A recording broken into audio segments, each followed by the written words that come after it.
Chika Unigwe, in a Paris Review interview, says, "When I began going to school and learned to read, I encountered stories of other people and other lands. I remember the kind of things that fascinated me, weird things, even about a wizard who lived in Africa and went to China to find a lamb. Fascinating to me because they were about things remote and almost ethereal. Then I grew older and began to read about adventures in which I didn't know that I was supposed to be on the side of those savages who were encountered by the good white man. I instinctively took sides with the white people. They were fine, they were excellent, they were intelligent. The others were not. They were stupid and ugly. That was the way I was introduced to the danger of not having your own stories. There is that great proverb that until the lions have their own historians, the history of the hunt will always glorify the hunter. That did not come to me until much later. Once I realized that I had to be a writer. I had to be that historian, the lion's historian. Yesterday, Goretti talked about being under pressure to write particular kinds of stories as a woman, as a Ugandan, as though those were the only stories people thought she should or could tell. And that pressure is real for a lot of African writers. There is this sense that we must engage with all that is wrong or going wrong in our societies, in our fiction. When the president of one's country spends trillions of naira on feeding alone, and the minimum wage is 8,000 naira, when in an oil-producing country there is a erratic power supply, it is almost impossible as a writer not to engage with these, in fiction, but also on a regular basis by acting as a social commentator on the pages of newspapers, on Twitter, on Facebook, and so on. In conversation with Bixby, Soyinka's response to the question of the African writer's obligation to those who have not been liberated is, it is one which you can't avoid. But I believe that a writer should not permit himself or herself to produce cheap propaganda, simply because that writer feels an obligation. The notion of a collective identity, for example, is one I find problematic. I've always resisted boxes in which one fits imperfectly together with others. And the rhetoric of collective identity is becoming louder in recent times in Europe, for example. There's the European identity, the Belgian identity. And the idea is that there is this identity, one size fits all, that is pure and singular, and which only allows people in who match all the tick boxes, and which, of course, is the rhetoric, and which in the rhetoric of extreme right politicians must be kept untainted by refusing itself to be influenced by any other identity or identities. It is a dull, homogeneous monster, pulverizing everything else that comes its way. Collective identity also comes for writers in this case, with its own expectations. It means in certain quarters that an African writer could not and should not write a novel like on Chesapeake Beach, for example. It suggests that writers from certain parts of the world do not have the luxury and must not permit themselves that luxury that their colleagues have of simply writing, but must calculate what they write and weigh it against how it promotes a certain cause. For many writers, African writers, the ideal is to be published by mainstream commercial publishers in Europe and America, in an industry run almost entirely by Europeans and Americans who influence what African literature ought to be. There are hardly any African agents in the agencies in the West to which these writers hope to be signed onto. So, and hardly any African editors in the houses they hope to be published by. And so the deciders of what gets out and what stays out are non-Africans, some of whom have their own ideas of what is African enough for a competitive market. A market whose taste of what African literature is in turn being influenced by these agents and publishers. My Somali writer friend, for example, who wants to write about rednecks in the south of America, has come to accept that he must also write about the troubled region he comes from if he hopes to find an agent and ultimately a publisher. He might be free to write, but writing is only one aspect of the trade. Permission to be published and be read is as important as the permission to write. One has the yam, the other has the knife, and both must meet in order for the yam to be cooked. A few years ago, I was in Nigeria to run a workshop, and I traveled by bus from Lagos to Enugu to visit my father, because I couldn't feel that I returned home until I'd gone to the city where I was born. It was a very uncomfortable ride. Not as I remembered it in my mind. The seats were uncomfortable. My fellow passengers seemed intrusive to the point of rudeness. And every time I tried to sleep, the woman beside me insisted on nudging me to offer me something to eat, as she had not seen me eat anything since we left Lagos. 2.5 hours into the trip, the driver stopped for toilet break. Everyone had to disembark. The woman who had been sitting beside me drew a bag out from under her chair and asked me if I could look after it for her while she went to use the bathroom. I said no, of course not. She was a stranger, and certain in the post-9/11 world, everyone was a lot more cautious.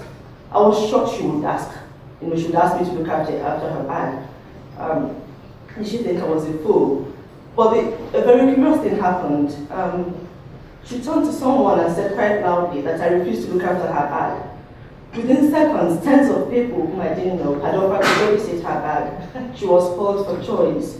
Incredibly, the entire bus, or as many as heard the story, turned on me. Who did I think I was? Where was I from that I could so quickly refuse to do this little favor for a fellow human being? I could not be Nigerian. I had time on the bus to reflect on my behavior and to understand that while I was not looking, years of living abroad had changed me. My instinct to refuse to look after a stranger's bag was a European in me. It was the first time I became aware that despite my good intentions, my determination not to be influenced by any other culture, my sensibilities were changing. To be African, to be Nigerian, to be Igbo, I had to check my spontaneity. To ask myself at every turn, is it the way I ought to react in this particular circumstance? In the Igbo worldview, there is no distinction between, Igbo culture is primarily an oral culture. Words are either eziogu, so good words, or as it falls. Yet truth in Igbo culture is not precise. Truth is this malleable, porous object, which is an approximation of fact. In Igbo culture, for example, one has no exact age, but belongs to an age group. So a thing can be both true and imprecise. In the Igbo worldview, there is no distinction between memoir and fiction. And this is the culture in which I was raised. I feel it's important to mention this because it explains why I find the conflation of memoir and factual truth a bit strange, and why memoir writing and fiction meld in my mind. We can argue the degree to which authors misremember events, but that no memory can be rendered accurately if you're given. And the memories which we think we remember, childhood memories, for example, as certainly in my case, are borrowed memories. We remember through the remembrance of others who were witnesses. And Losa articulates this beautifully when he says, the unreality and lies of literature are precious ways of understanding the most profound truths of human reality. My favorite of the Igbo deities is the goddess Allah. And Allah's got one of the most remarkable portfolios of all the gods, because she's not just limited to just one or two attributes, but she juggles several at the same time. And she gives us a way of sort of linking all those attributes together. Allah is the goddess of truth, justice, beauty, moral rectitude, and art.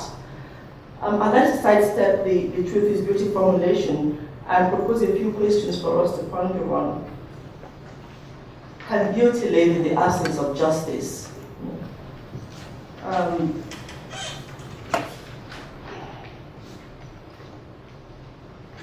Ralph Epstein says, he says in one of his articles, that when art transforms itself into propaganda, and propaganda transmutes into lies, somewhere there is a line to be drawn.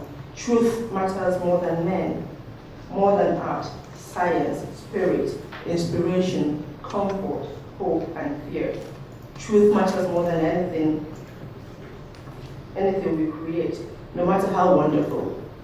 And I'm wondering, I mean, does truth matter more than art? Do we privilege truth over art? Or should we? And then if writers like,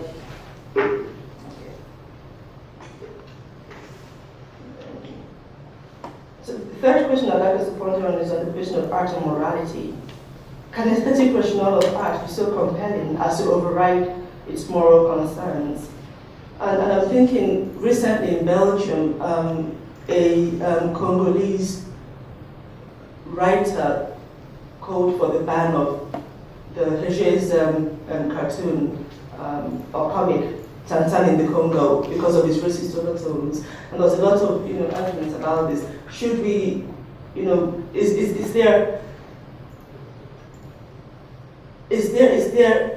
should art be disinterested in morality, or is there, when you get what I mean?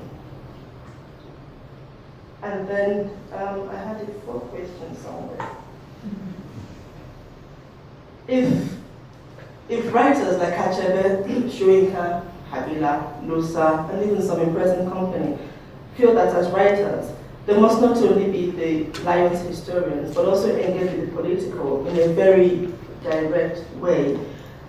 What does that teach us? What does that say about the development of world literature and or the future of world literature? And is there something to be learned from that by writers who sort of live outside of those regions and who are not concerned with those sort of concerns in a very direct way? So I'm thinking about the recent Occupy Nigeria protests, where writers were basically at the forefront of organizing protests, not just on Facebook and on Twitter. In Belgium, I organized a march outside the Nigerian embassy. And in Nigeria, you have, Oke Ndibe, for example, who's a Nigerian writer, would find it very odd to be addressed as writer and political activist or social activist, because for him, these two meld in a way that there is no difference at all. And recently, he was arrested. He got into Nigeria and was arrested by the government for the things that he had written in the papers. And so basically, some of the things I'd like us to discuss and carry on.